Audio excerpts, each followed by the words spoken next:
다속 유형무에게 길을 묻다. 10번째 시간입니다.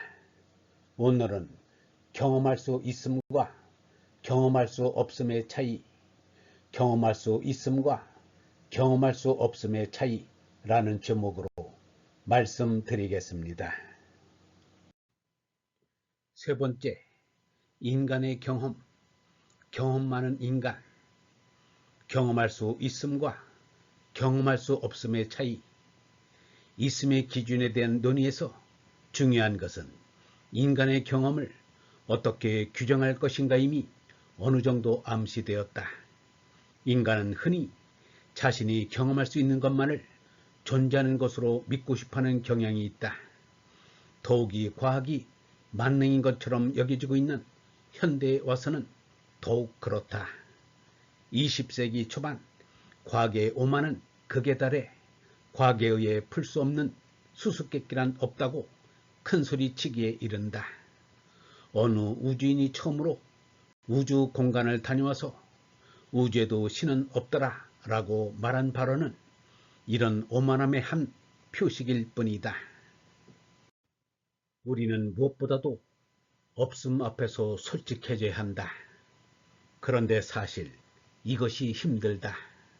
그것은 없음이 간직하고 있는 힘과 그것이 우리에게 미치는 영향력 때문에 그렇다. 우리는 우선 대개 본능적으로 없음으로부터 도피하고 있다. 우리는 낯익은 아는 것, 이해 가능한 것, 설명 가능한 것에 둘러싸여 있을 때 편안함과 안전함을 느낀다. 그렇지 않을 때 우리는 불안을 느낀다. 그리고 우리는 본능적으로 불안의 상태를 싫어하여 그것으로부터 고개를 돌린다. 없음에 우리의 닫힌 마음을 열 때에만 우리는 어떤 형태로든지 그것과 관계를 맺을 수 있다.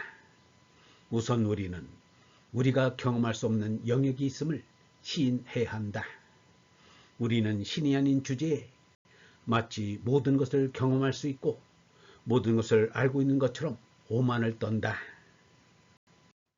이렇게 우리의 경험의 한계를, 즉 경험의 끝이 있음을 인정할 때 없음은 다양한 방식으로 우리의 시야에 들어오게 된다. 이렇게 될 때 없음은 경험할 수 있음에 대비되는 어떤 것으로 등장한다. 아직 우리가 알지 못하는 어떤 것이 없음으로 받아들여지게 된다. 그 다음 이러한 경험할 수 없음도 적어도 두 가지 차원으로 나누어질 수 있음을 알게 된다. 먼저 그것은 아직은 여러 가지 여건상, 이를테면 과학기술이 아직 거기에 미치지 못해서 경험할 수 없는 것이지만 언젠가는 경험이 될 수 있는 그런 어떤 것일 수 있다. 그런가 하면 인간의 경험을 완전히 벗어나 있는 그러한 결코 경험할 수 없음도 상정할 수 있다. 그런데 여기에서도 경험을 어떻게 알아듣느냐에 따라 이 모든 논의가 서로 다른 양상과 깊이와 너비에 도달한다.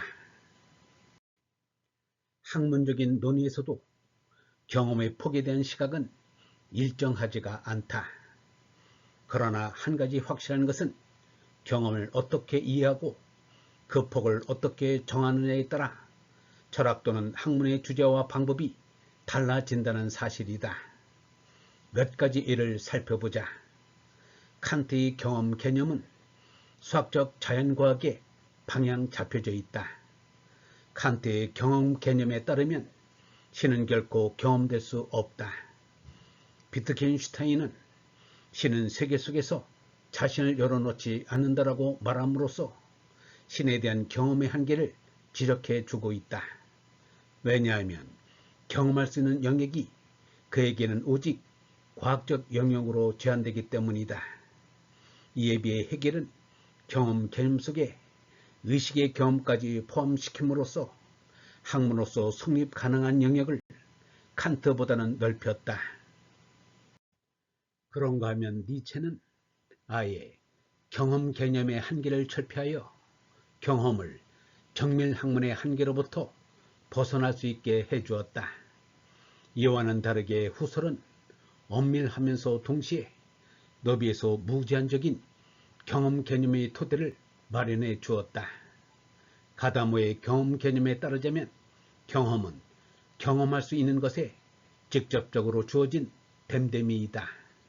그러나 이때 직접적으로 주어지는 것은 감각적인 것이 아니라 오히려 사태들 또는 세계의 개방성, 즉 경험 가능한 영역 전체의 개방성이다.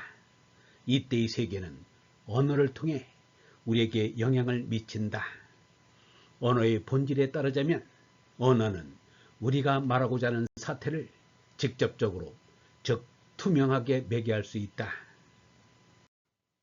따라서 언어에 의한 매개는 결코 경험의 직접성을 손상시키지 않는다. 물론 우리 말이 잡담에 가까워지면 언어는 더 이상 투명하지 못하다. 또 초감각적인 것들에 대한 경험은 소위 반성을 통해 이루어지는데 만일 반성이 논리적 추론을 뜻하는 한 그것은 결코 직접적 경험이라 불릴 수 없겠다. 그러나 만일 그것이 직접적 경험들을 숨기고 있는 것들을 제거하는 것으로서 이해될 수 있는 한 그것은 오히려 직접적 경험을 가능케 해주는 것이 된다. 영성진학원 다속 아카데미의 하늘소리였습니다. 다속 아카데미에서는 기복신앙에서 영성신앙으로, 예배 종교에서 깨달음 종교로, 행복 추구의 삶에서 진리 추구의 삶으로, 멸망의 몸생명에서 영생의 얼생명으로, 사람의 아들에서 하느님의 아들로, 탐진치에서 진선미로, 거짓나에서 참나로, 교리신앙에서 진리의 신앙으로, 타율적 신앙에서 자율적 신앙으로, 조직 의존의 신앙에서 독립 자유의 신앙으로 인도합니다.